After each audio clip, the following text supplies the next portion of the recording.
It's June now, so I'm hoping that it's safe to take the netting off the apples, because it is kind of weighing that one tree down.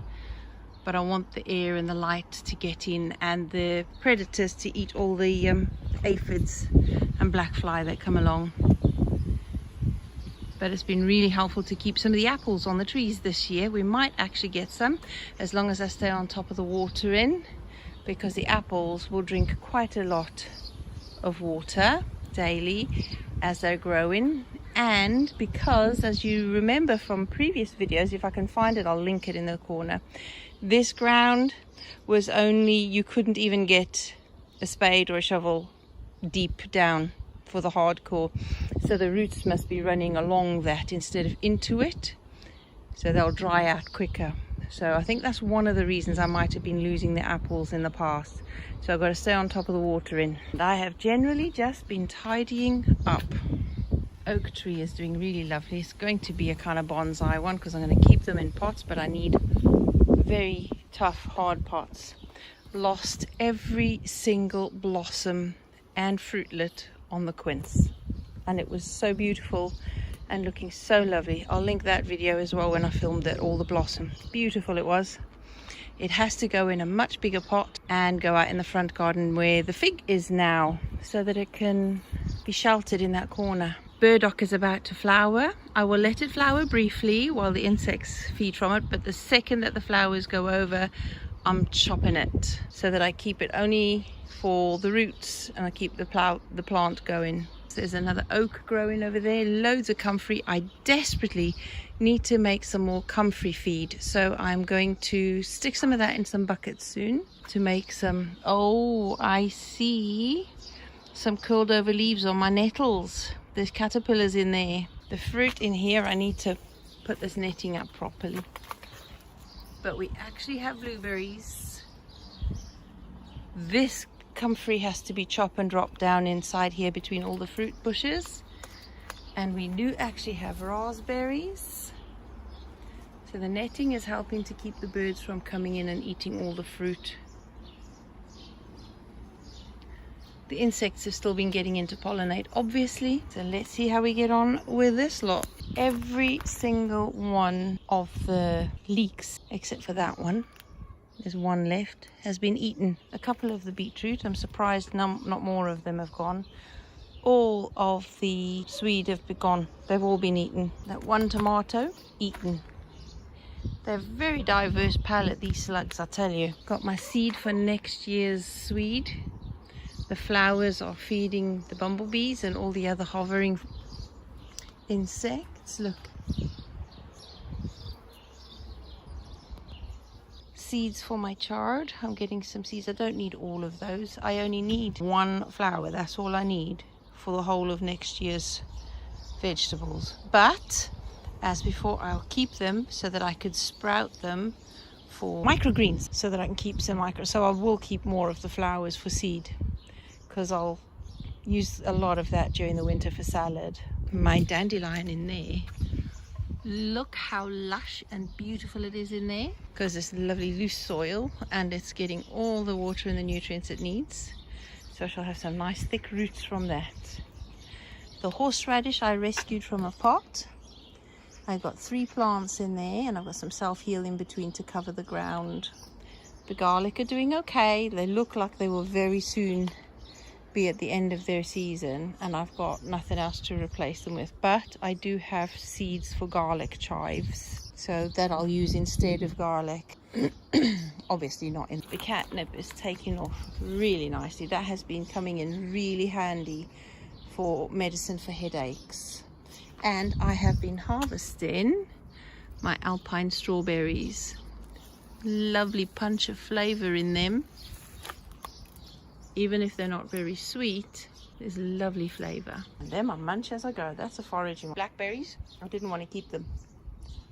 Even though I like the fruit, the roots, oh my days, they're vicious. They just run everywhere, even though they're the thornless ones. They've been a thug in my garden. I've never been able to get rid of them. They grow wherever they like. They're just as rampant as normal brambles. So as much as I love the thornless blackberries, unless I can put them in a really solid, big earthen pot where they cannot escape, they gotta go. I'll forage wild blackberries. The parsnips, I did earth them up, and it seems they're pushing out even of this. So maybe the soil underneath is quite compacted. Well, not compacted, it's just set heavy as it's sunk. So I might have to just, when I lift them, that should loosen up the soil anyway, because I won't dig the soil, but I will put a fork in and lift them, and then I'll put a lot more compost on. Hopefully the worms will take that down and loosen the soil further down.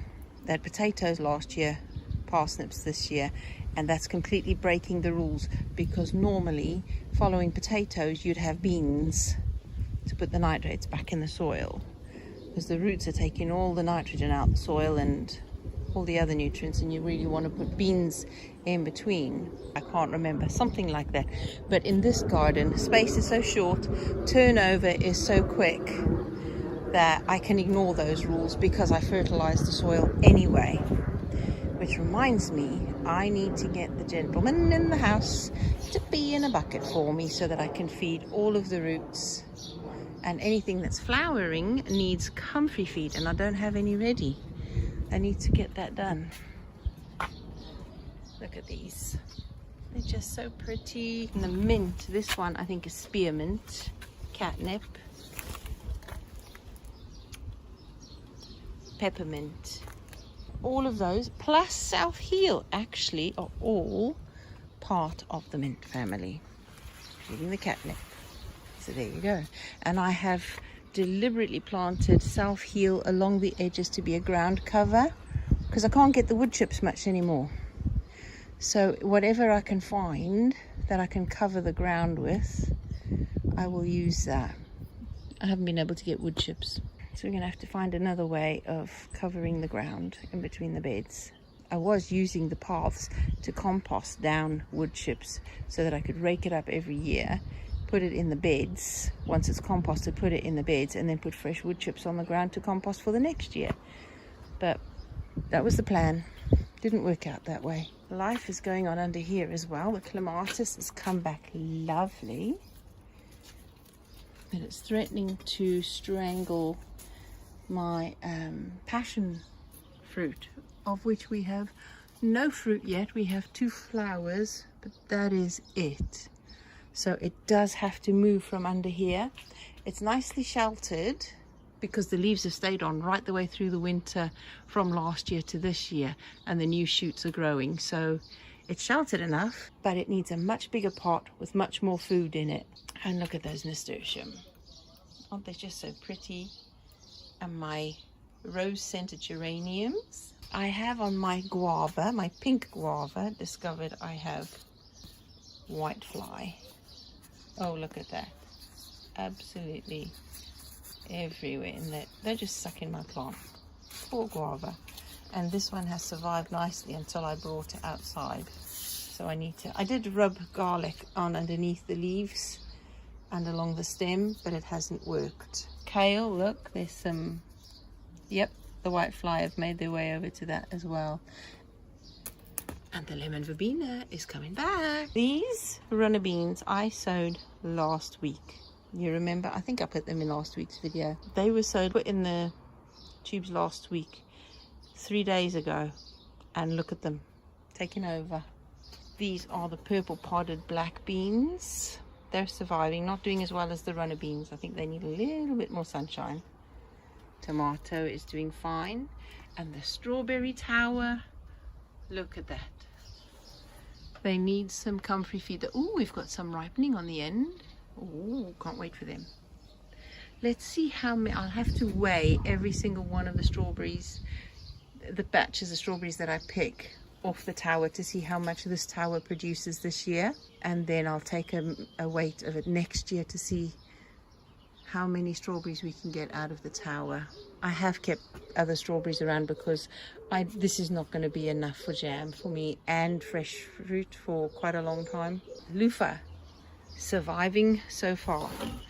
I have tried to grow loofah a number of times and never been successful, but 2 of them and they're still surviving. So let's see how we get on.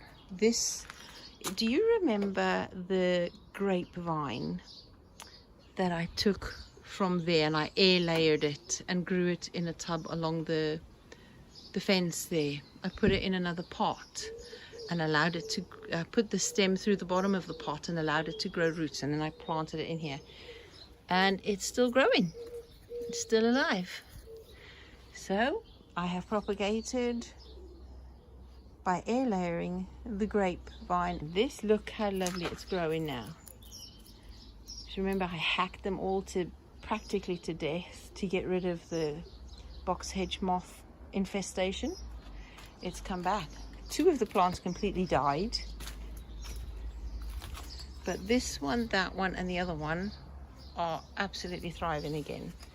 So I'm really happy, but I have to stay on top of their feeding and watering to make sure it's not stressed again, because when they're stressed they send out stronger pheromones, and that's what the pests are attracted to. So I am going to make sure I don't stress these plants, and I might have to I do still have to stay on top of checking them to see there's no infestations again. Oh, and I've got some of the little basket tomatoes going in here. I didn't want any other tomatoes, the bigger ones. I bought the 2 plants in there because nothing had grown yet.